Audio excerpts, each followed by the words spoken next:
enquanto nós viajávamos para cá hoje, vínhamos falando aquilo que sentíamos quanto a vós. E hoje em dia, em toda a parte do mundo, há um cansaço. Não que nós pensávamos que vocês estão cansados, não. Mas há um cansaço que está a vir ao povo de Deus. Nos últimos 5 anos tem havido tanta luta no mundo inteiro. Ainda o mundo está sob grande luta, todos os dias. E é neste tempo que parece haver um cansaço. Eu agora queria esticar os pés, queria pôr assim uma almofadinha, ficar confortável. E eu e o meu marido vínhamos falando e eu disse, eu nunca quero chegar ao ponto de que o máximo que eu vou fazer para Deus já aconteceu. Estão-me a entender? O que aconteceu, o que já está feito, ainda não chega, nem é para comparar com aquilo que Deus tem para nós a seguir. Já se chegou aos 50, já chegou aos 60, já chegou aos 70, ainda Deus tem muito para fazer na sua vida. Não é porque nós chegamos a uma determinada idade, o que nós precisamos é uma renovação. E eu estou aqui nesta noite para partilhar convosco de uma forma fresca, de uma forma nova, porque para Deus poder ministrar a vós, primeiramente Ele tem que ministrar a mim, porque eu não posso vir dar aquilo que eu não tenho, aquilo que eu já não recebi. E há uns meses que eu já venho recebendo aquilo que esta noite eu quero vos entregar. Mas, além antes de mais, o número 24 é muito significativo em termos bíblicos. O número 12 é o número de governo. E eu quero falar um bocadinho sobre isto, porque 12 vezes 2 são 24. O que é o número 12? É o plano do governo de Deus.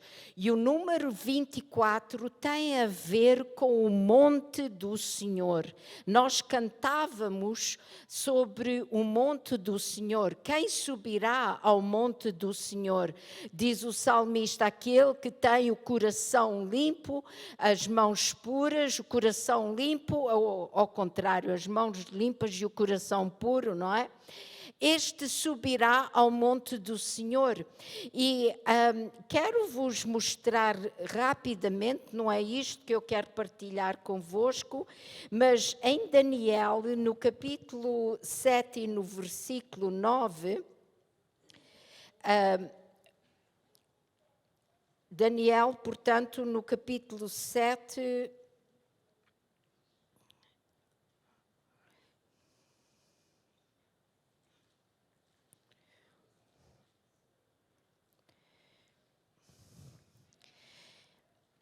Nós vemos Daniel está tendo uma visão e ele diz, eu continuei olhando até que foram postos uns tronos. E um ancião de dias se assentou, a sua veste era branca como a neve e o cabelo da sua cabeça como a limpa lã, o seu trono chamas de fogo e as rodas dele fogo ardente. Tentem imaginar o que Daniel está vendo na visão. E depois diz ele, um rio de fogo manava e saía de diante dele, milhares de milhares o serviam e milhões de milhões estavam diante dele. Assentou-se o juízo e abriram-se os livros. Vocês sabem que em Apocalipse, no capítulo 4, nós vamos ver o mesmo cenário. O apóstolo João é levado em espírito e sobe onde está o trono de Deus. E o que é que ele vê lá? Ele vê os 24 anciãos. E o que são os 24 anciãos? São aqueles que carregam com eles o conselho de Deus. Estão no Monte Santo do Senhor. São eles que trabalham junto com Deus. E alguém pode pensar, mas como é possível? Deus tem 24 anciãos que trabalham com ele? Sim, tem. E não vou explicar isso esta noite porque é para um outro tempo, um outro lema. Mas nós vemos que eles tiram a coroa e põem aos pés do Cordeiro. Eles estão no Monte Santo. Logo no princípio de Gênesis, quando Deus fala e diz, façamos o homem à nossa imagem e semelhança. Ouviram bem o verbo façamos, não farei. Ele não disse farei, ele disse façamos. Sabe que Deus não é individualista?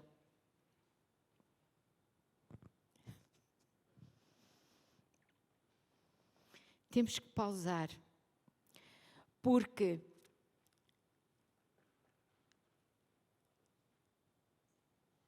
por vezes, para se chegar a um lugar, é necessário termos que caminhar sós. Eu não conheço a história desta igreja. Não sei quanto a que os pastores já tiveram que andar sozinhos. Mas aos 24 anos entraram noutra dimensão. Uma dimensão onde não é o individualismo, não é o andar sozinho, é onde o conselho de Deus está presente, o governo de Deus está presente e onde a santidade que está no monte de Deus e o sacerdócio. Há muito tipo de igreja, muito. Mas vocês estão a entrar numa dimensão nova, onde Deus quer formar o seu conselho aqui como no céu. Isso é diferente. E por que é que eu falo desta maneira? Vejam bem que não diz lá na Bíblia que nós fomos feitos para reinar com Cristo nesta vida? Não fala isso? Então vamos um bocadinho outra vez ao livro de Daniel. E o que é que ele viu? Ele viu que chegou a um certo ponto que na história da humanidade se reúnem os tronos. E depois que os tronos são colocados em sítio, então o ancião de dias, no seu trono, começa a fazer uma obra nova. E o que é que passa-se? O que vem desse trono? Diz lá que é um rio de fogo. Nós temos ouvido falar sobre o rio de Deus, temos muitas canções sobre o rio de Deus. Lá no livro do Apocalipse nós vemos no capítulo 22 que é um rio puro de águas cristalinas que procede do trono do Cordeiro. Trono de Deus e do Cordeiro. Eu quero que vejam estes exemplos, rio de água pura cristalina, rio de fogo. Nós estamos para entrar em dias que o sobrenatural de Deus não é um nome novo, bonito, giro, que a gente adota para a nossa igreja ou denominação. É a realidade daquilo que Deus quer fazer na terra. Um rio de fogo. Um rio por onde passa esse fogo, tudo que está contaminado é limpo. Há um fogo que vem do trono de Deus, que não há diabo que aguente com isso. E foi quando esse rio de fogo começou a correr do trono que estava sob rodas de fogo, que Deus dá um juízo, lá no livro de Daniel fala isso, que o ancião de Deus faz um juízo para a justiça dos santos. Nestes últimos anos nós temos visto um grande ataque à igreja em muitas dimensões e espiritualmente tem vindo um ataque de cansaço aos líderes, desânimo. É o que se passa pelo mundo inteiro. As pessoas dizem, eu já estou cansado, eu já tenho uma determinada idade, eu quero descansar, já estou farto de trabalhar tanto e ver pouco fruto.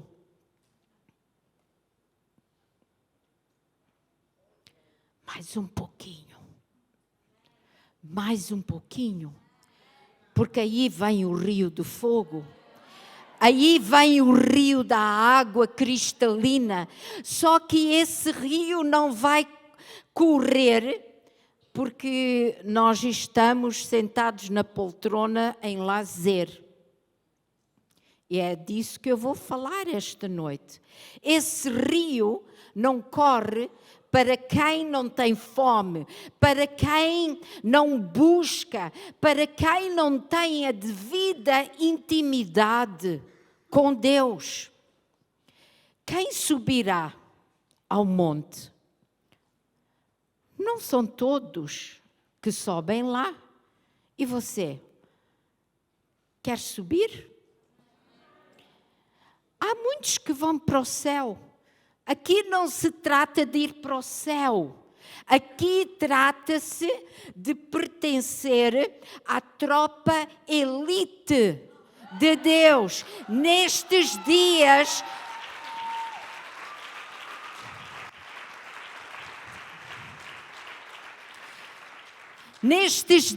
que Satanás está doidinho, está maluco, está como um leão a rugir de um lado para o outro, são aqueles que estão cheios do fogo de Deus, aqueles cujas águas, o manancial do rio de água viva jorra do seu espírito, são esses que vão passar por onde? Por toda a terra, e são esses que Deus vai usar. E eu creio que esta noite você está aqui porque Deus te chamou pelo teu nome. Estás vivo, estás viva porque Deus te chamou. Deus te trouxe aqui. Deus está chamando, mas nem todos estão ouvindo. Mas neste lugar eu creio. Eu creio que esta igreja é uma igreja que Deus tem favorecido. Vocês têm sido favorecidos pela palavra. Vocês têm sido favorecidos pela intercessão. Vocês têm sido favorecidos pelo poder sobrenatural da vida de Deus já a trabalhar em vós. Há 24 anos que Deus vem vos levantando nesta nação, mas vem um dia novo e este dia novo é agora, em que aquilo Koshakarabacasandarabacasico, Exangarabracasandarecarico braça, e roxanda. O dia chegou agora que aquele limiar, aquela limitação vai ser tirada, vai ser levantada. E isto vai acontecer. Isto vai acontecer, porque neste lugar tem que se formar o conselho de Deus. Há muitos que estão numa igreja, mas não sabem funcionar da mesma maneira que o céu funciona. Todos temos opiniões, todos temos ideias, mas deixar o fogo de Deus nos forjar. Forjar é a palavra, sabe? Uma espada tem que ir ao fogo. Para ser bem afiadinha, tem que ir ao fogo.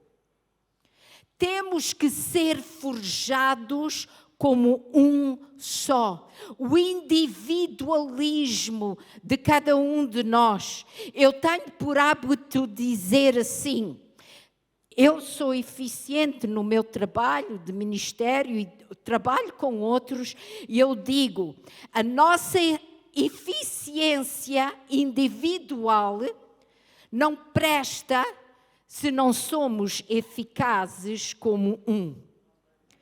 Todos temos dons, eu sou melhor nisto, a outra pessoa é melhor naquilo, mas tem que haver uma humildade, tem que haver uma união, tem que haver uma rendição a Deus, ao Espírito de Deus, para Ele poder trabalhar conosco, tal e qual um maestro numa orquestra. Para Ele tirar a sinfonia que Ele deseja de uma congregação, todos nós temos que deixar da liderança até àquele que começou a vir há um mês, há uma semana. Tem que haver um compromisso de dizer: eu me rendo ao plano de Deus desta casa.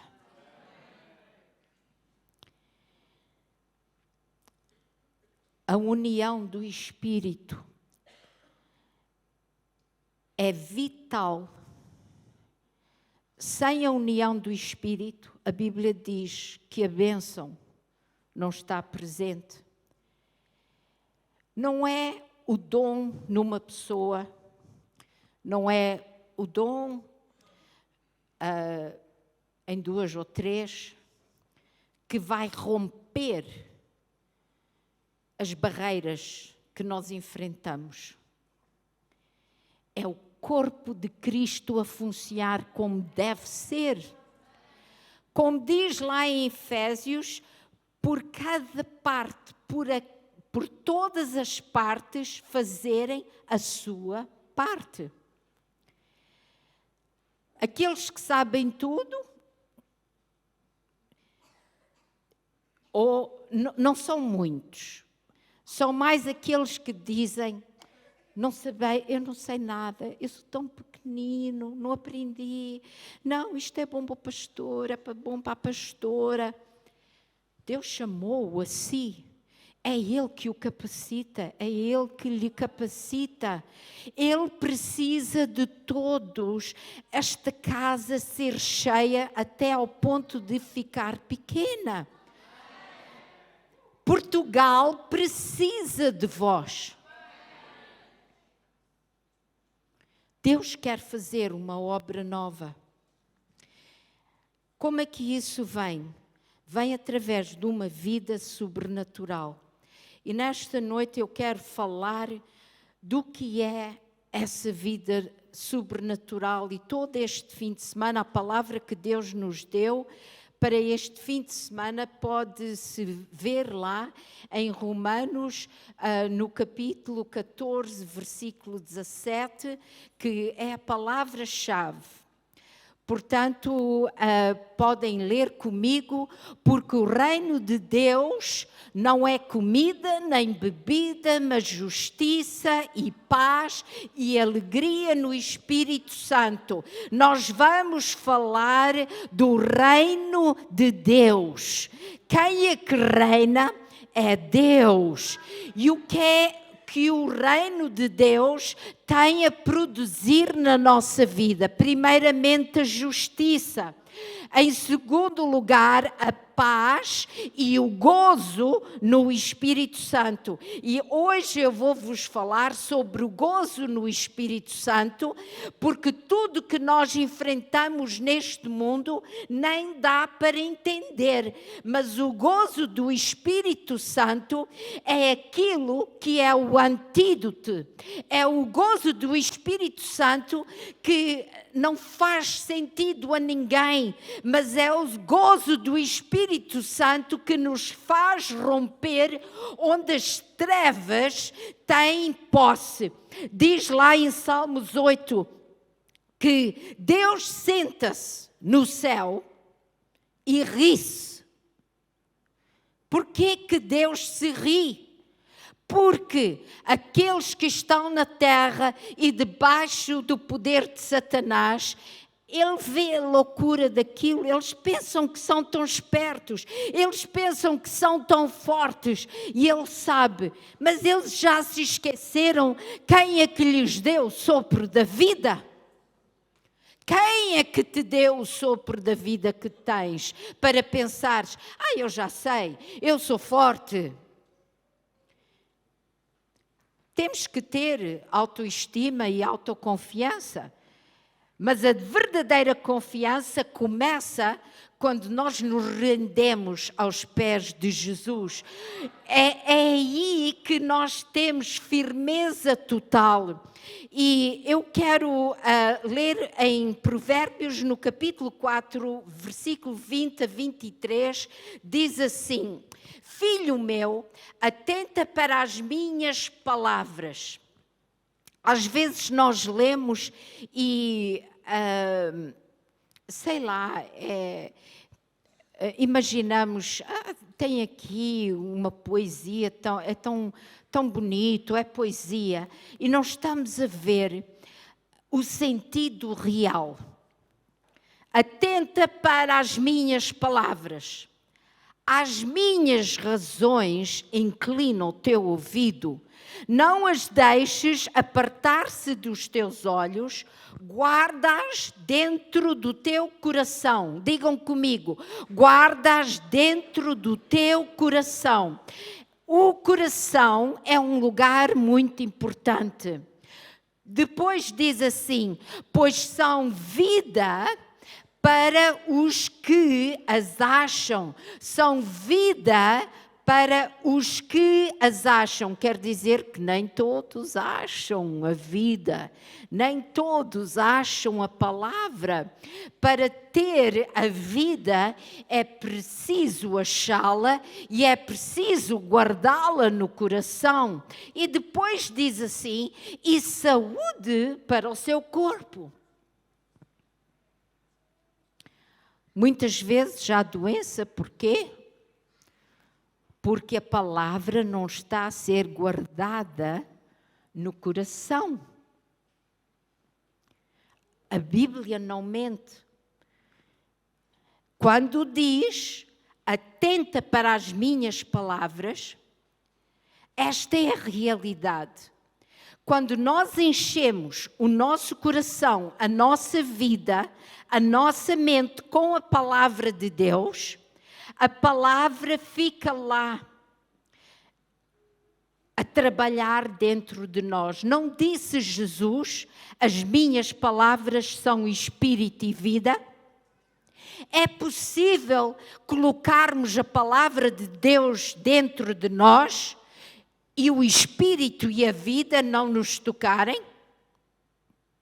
Pensem lá comigo. Tem um vasilhame e coloque lá bicarbonato de sódio com vinagre. O que é que acontece? Um borbulhar logo. Uma química, um elemento natural. As minhas palavras são espírito e vida. Espírito e vida. ficam quietos. Quando você coloca a palavra lá, o problema que as pessoas têm é que ouvem a palavra e logo a seguir o amigo, a amiga, o colega, o tio, a tia, a mãe, o pai, o avô, a avó. Deixa-te lá dessas coisas, isso é uma loucura. Ou então está sentado a ouvir o contrário que sai da televisão. O médico fala, a senhora tem isto, e diz ela, pois a minha avó também já tinha, a minha mãe já morreu disso, deve ser genético, que desgraça. Quando a palavra diz, somos novas criaturas, o sangue de Jesus nos purifica, temos uma nova herança. Mas já ouvimos a palavra, mas não a colocamos lá dentro. Nós temos que colocar a palavra lá dentro. Eu gosto muito de estudar no hebraico, porque as palavras no hebraico dão figuras para nós entendermos. E é assim, no hebraico, entender a meditação compreende-se desta forma, igual a uma vaca que come erva e depois vai remoer aquilo que já mastigou. Para fora e remói, para fora e remói. Em vez de nós andarmos a meditar no problema, coloca a palavra lá dentro, deixe subir acima, remói a palavra, come outra vez, para dentro, come outra vez, no meio da noite, quando os pensamentos vêm, fala a palavra, fala a palavra. Há muitos anos atrás, quando me ensinaram esse princípio, o professor na escola bíblica dizia, põe a palavra lá dentro que não sabes qual é o dia que ela vai ter que vir cá para fora. Mas é uma realidade mesmo, porque a palavra é vida e naquele momento que nós precisamos da vida de Deus para romper na situação, o Espírito que está com a palavra lá dentro faz sair cá para fora aquilo que nós precisamos. Todos os crentes creem que o Espírito de Deus está neles. É verdade. E o que é que nós vamos colocar na mão do Espírito para trabalhar em nós? A palavra. O rio de Deus, o rio de fogo, não corre porque alguém é abençoado. Ainda hoje nós almoçamos num determinado lugar e a pessoa que estava a servir-nos à mesa era crente e deu graças a Deus e depois o meu marido disse que era pastor e diz ele, pastor, você é muito abençoado. Eu pensei logo, pronto, já sei onde deve ser denominacional, porque não tem consciência que Deus abençoa a todos os seus filhos. Todos nós somos chamados para ser ungidos. Ora, Deus escolhe uns para serem apóstolos, profetas, evangelistas, pastores, professores, para quê? Para servirem ao corpo de Cristo, para que o corpo de Cristo seja edificado. Para quê? Para o trabalho de ministério, não é para o trabalho de se assentar na cadeira. Você quer mover-se na unção do Espírito, então tem que enfrentar os problemas que o reino de Deus tem que enfrentar para o reino de Deus avançar. O reino de Deus é uma festa que vem do céu contra aquilo que vem do inferno. Queres sentir o poder sobrenatural de Deus? Não é quando a gente vai ao culto apenas e a presença de Deus toca em nós. É quando nós vamos orar por uma pessoa lá fora ou tocamos, estamos em contacto com alguém que precisa do toque de Deus, porque o nosso vaso já está cheio. Já está cheio. Então, o Espírito Santo pode usar. Ora, se nós andamos com o vaso vazio, Ele vai usar o quê para tocar a vida do outro? A maior parte dos crentes limitam-se a Deus fez assim, assim é para mim, e venha lá à igreja comigo. Limitam-se a venha à igreja comigo. Não. No reino de Deus, nós demonstramos o seu poder.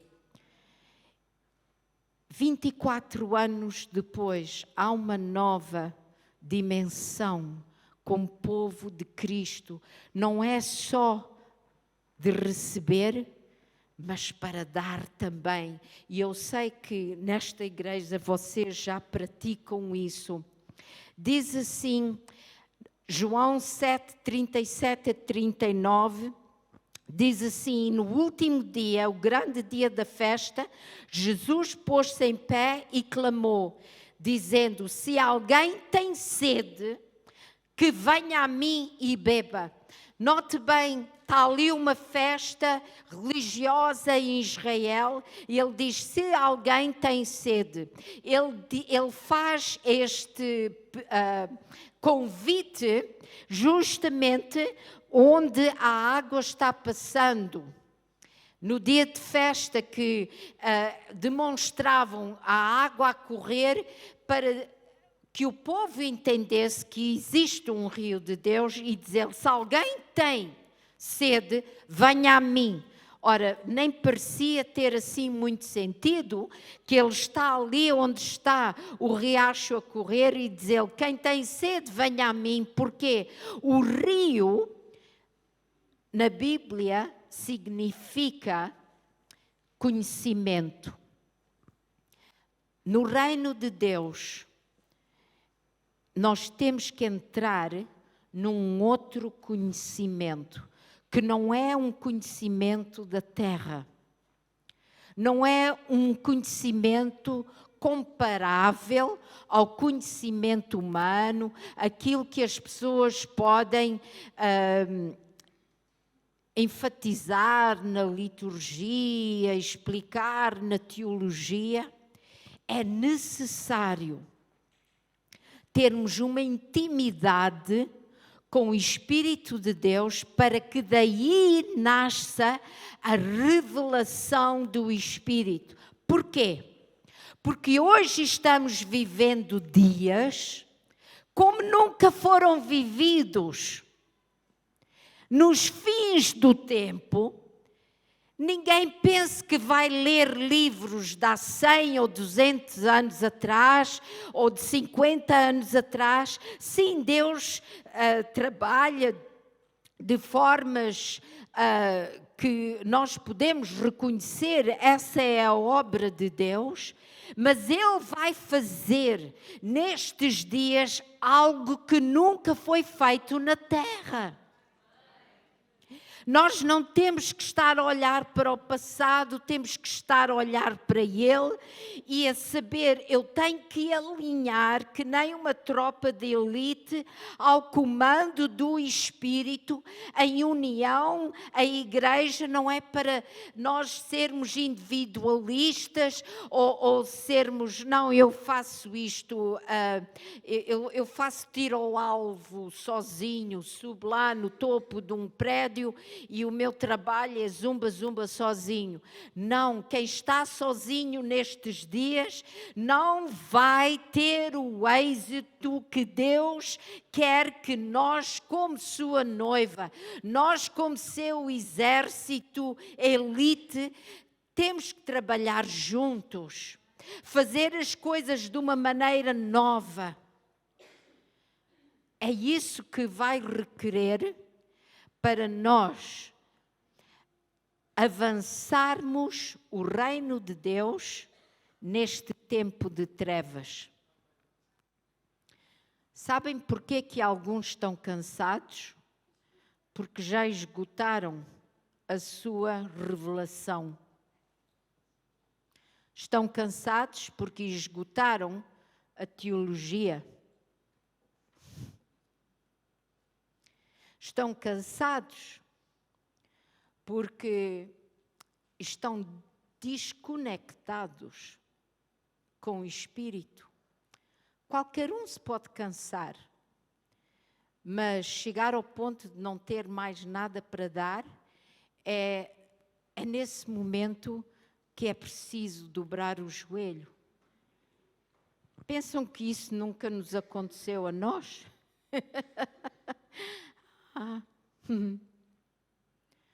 Mas é claro, até a Jesus, ele entornava, ele derramava tudo e ele depois tinha que ir ao Pai, receber fresco, receber novo. Nós não podemos ficar a olhar para trás, é para a frente. Diz assim: quem crê em mim, como diz a Escritura, rios de água viva correrão do seu ventre. E isso disse ele do Espírito que haviam de receber os que nele crescem, porque o Espírito Santo ainda não fora dado, por Jesus ainda não ter sido glorificado. Notem bem que quando Jesus está ali, na frente de todos aqueles judeus, numa festa, que era uma festa para demonstrarem profeticamente a vinda daquele que seria o Espírito Santo, a água a correr, e ele falou: rios de água viva correrão do vosso ventre. Mas ele falava do Espírito Santo que ainda não fora dado. Sabem de uma coisa? Até que Jesus veio à terra, os céus estavam cerrados. Estavam cerrados. Porquê? Porque houve uma grande guerra nos céus, em que houve um que se revoltou, um que andava no monte do Senhor, e foi lançado para fora do trono do Senhor, e ele caiu por terra, ele se opôs a Deus. Vocês sabem de quem eu estou a falar, não é? E quando o homem ouve o que ele teve para dizer e entra por um caminho que Deus não tinha traçado para o homem, então Deus teve que se separar daquela comunhão que o homem e Deus usufruíam diariamente. Mas Deus não perdeu. Nem o homem perdeu, porque Deus providenciou. Deus providenciou um caminho. Há um caminho para cada um de nós.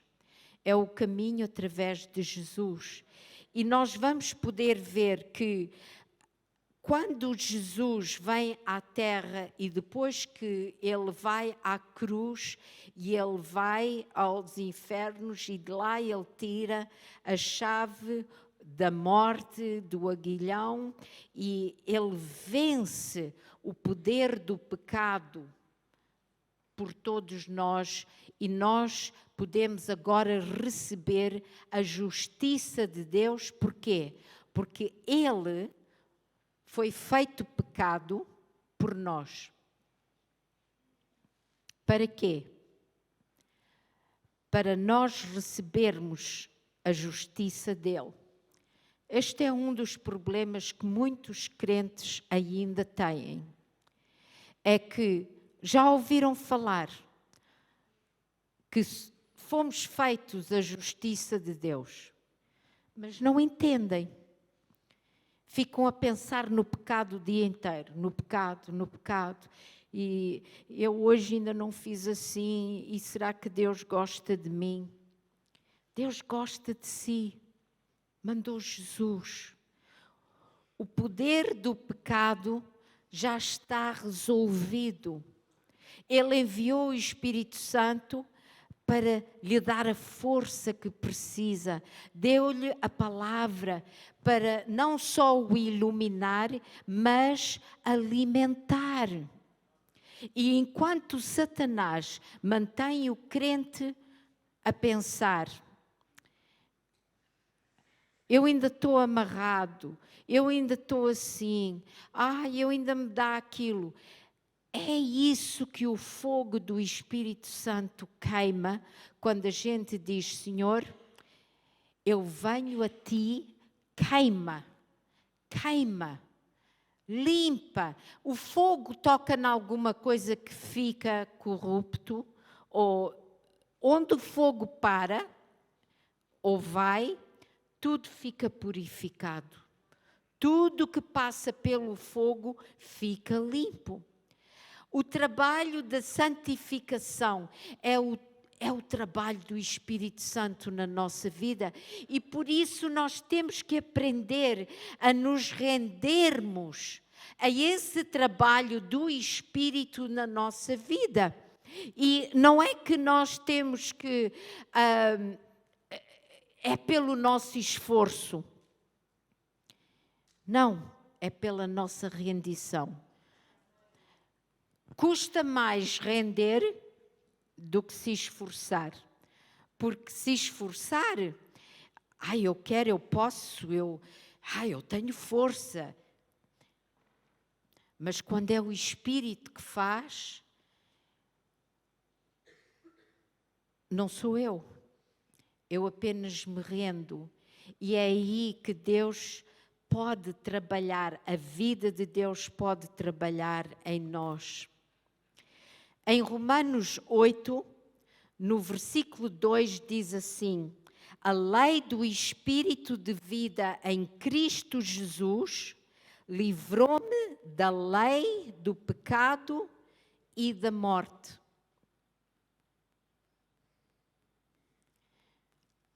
Sob qual lei você está?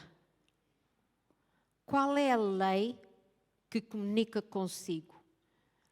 Ainda diz: somos todos pecadores, Deus tem misericórdia de nós. É assim que fala? É assim que falam uns com os outros? É assim que pensam?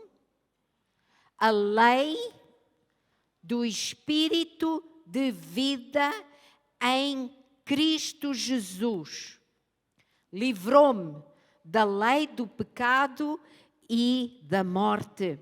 Tudo é governado no mundo, tudo.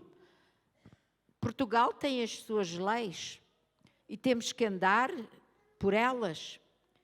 Quando diz lá em Provérbios 4, ouve as minhas palavras e atenta às minhas razões, inclina o teu ouvido, Deus está falando, atenta para a lei do meu Espírito.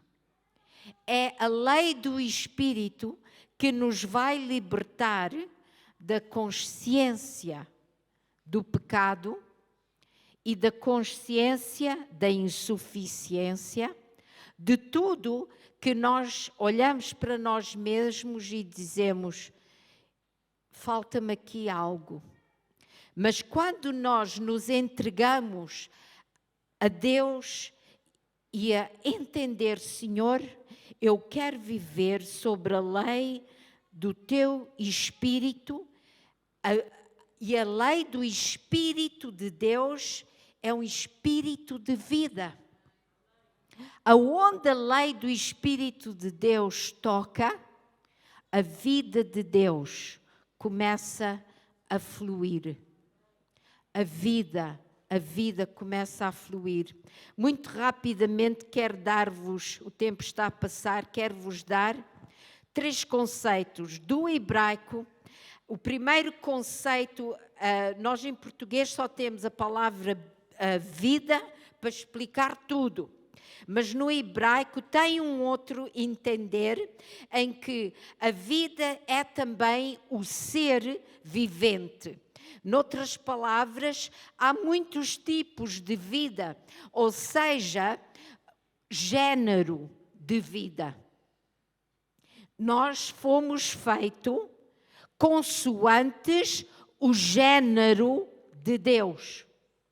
Alguém me argumentou e disse: o homem é biológico, é como qualquer animal. Desculpa, não é. Pode ser mamífero, mas não é igual a qualquer outro animal, porque os animais, apesar de terem sangue, apesar de respirarem, nenhum deles é feito à imagem e semelhança de Deus. Mas nós somos, e não só nós somos feitos à sua imagem e semelhança, agora que já nascemos de novo, temos o género do Espírito de Deus que habita em si. Portanto, alguém dizer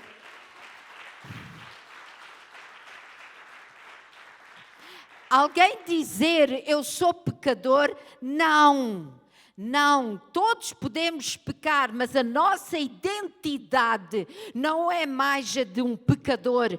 O nosso género é sermos igual a Cristo, estamos em Cristo, como diz, como Ele é, neste mundo nós somos. E a nossa fé tem que ir a essa dimensão, para nós podermos ter o fogo do rio de Deus a correr de nós, para ser o rio da água viva a correr de nós, nós temos que pensar corretamente.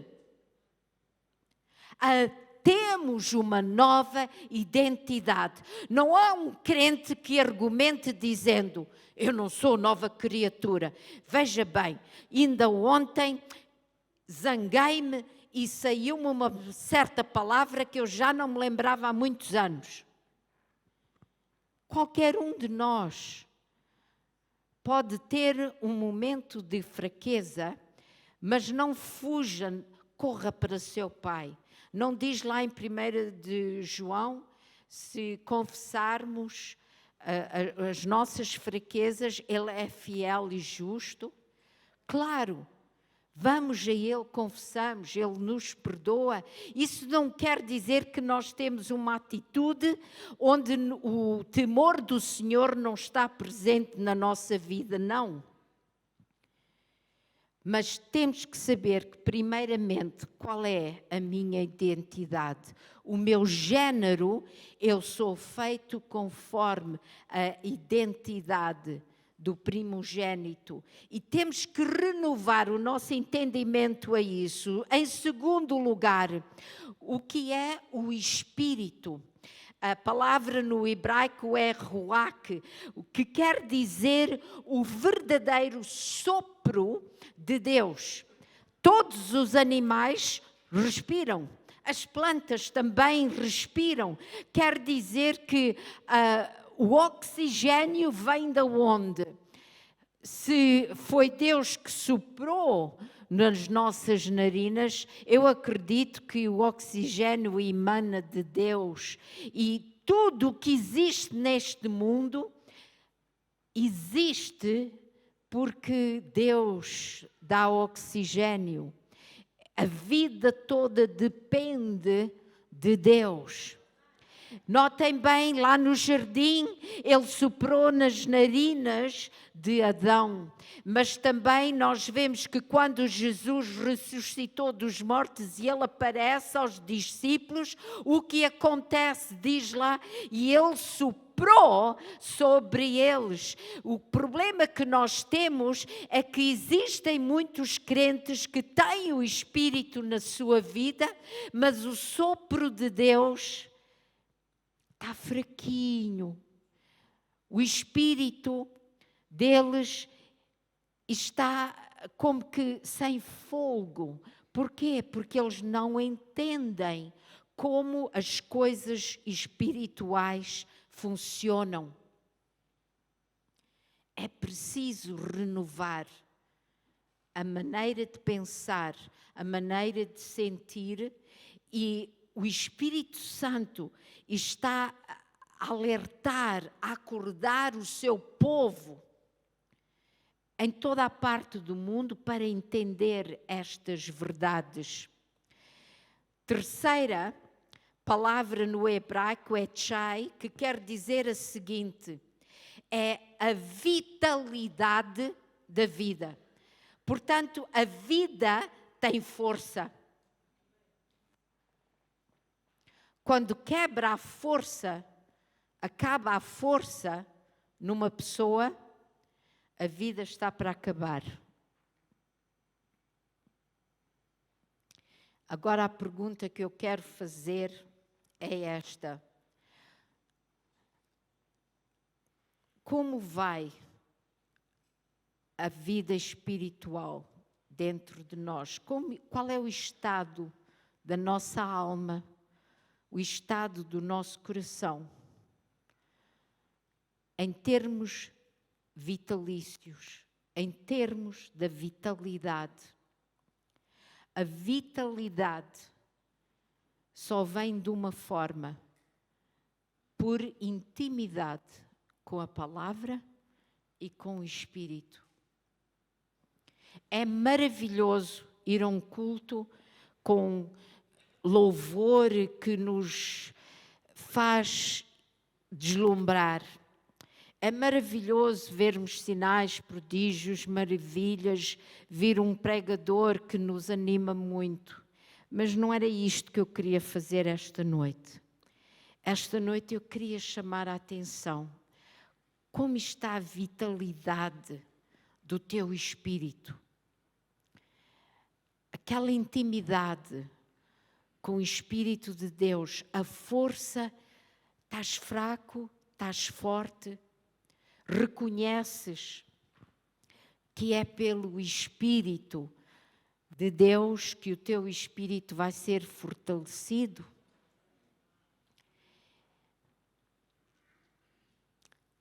Há um segredo para o nosso espírito ser fortalecido, e esse segredo é o gozo do Espírito Santo.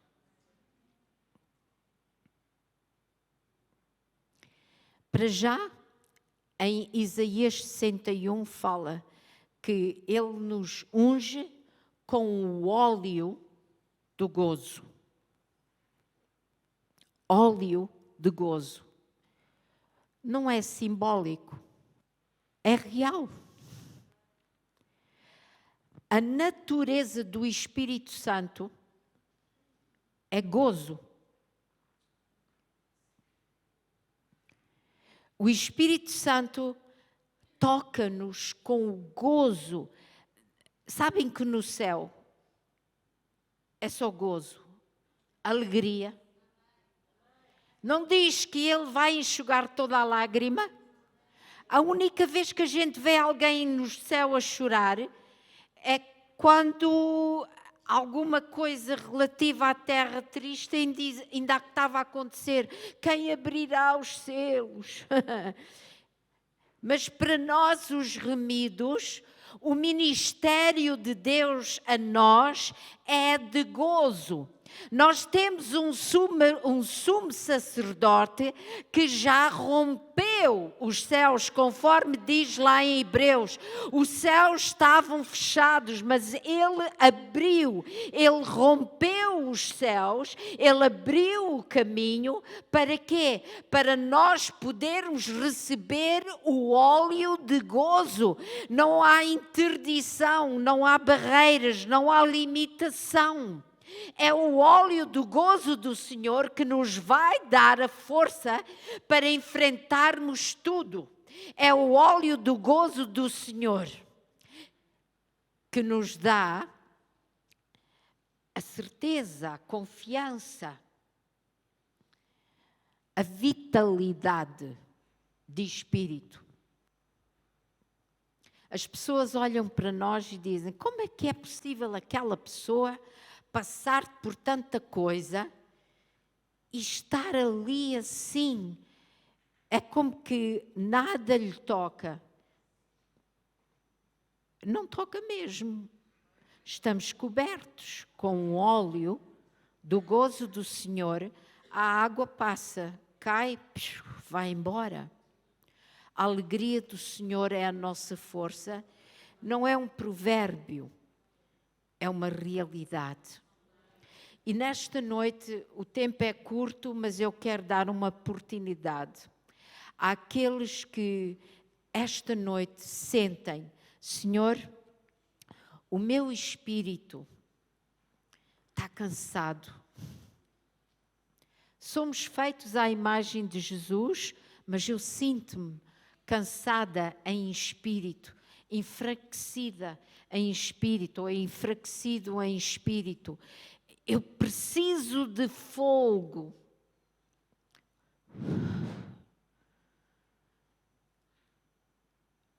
Preciso de respirar. Sabe quando é que nós podemos saber que há cansaço de espírito? Andamos pela casa a suspirar.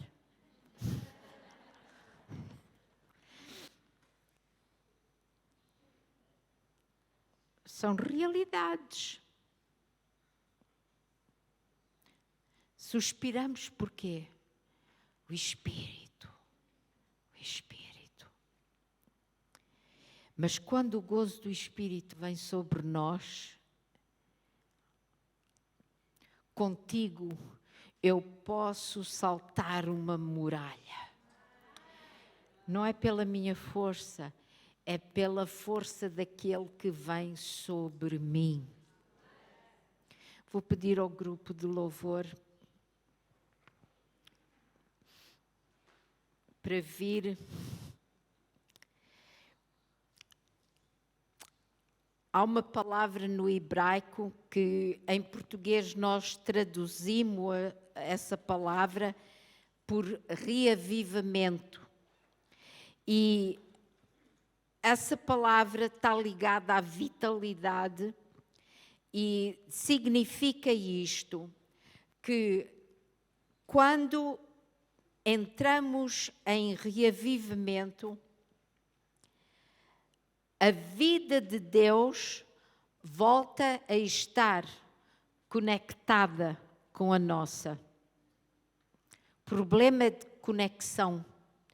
Quando, por exemplo, vocês têm um secador de cabelo, têm que ir lá pôr na tomada para ligar, para secar. E depois desligam, não é? E muitas vezes é isso que nos acontece. Nós acabamos com as dificuldades, o muito trabalho, as coisas que vêm à nossa vida, acabamos por desligar da tomada. Mas temos que nos conscientizar que os dias em que estamos a viver são dias que nós temos que nos conectar à vida do Espírito. Tudo neste mundo é para nos distrair. Sabe esse telemóvel que anda na vossa mão? A vida digital é uma grande distração. Ocupa muito a nossa vida, distrai, rouba a intenção. Precisamos do Espírito. Precisamos de tomar um compromisso e dizer: Senhor, eu quero estar conectado ao Teu Espírito. Quero aprender a viver conectado ao Teu Espírito. Quero aprender a viver banhado nesse óleo do gozo do Senhor. Diz lá em Isaías 61 que Ele tirará o manto de tristeza, Ele remove as cinzas e dá-nos o espírito de louvor. Há uma troca que Ele quer fazer conosco. Aquilo que pesa, Ele diz: eu dou-te a minha alegria e tu vais poder correr sem te cansares.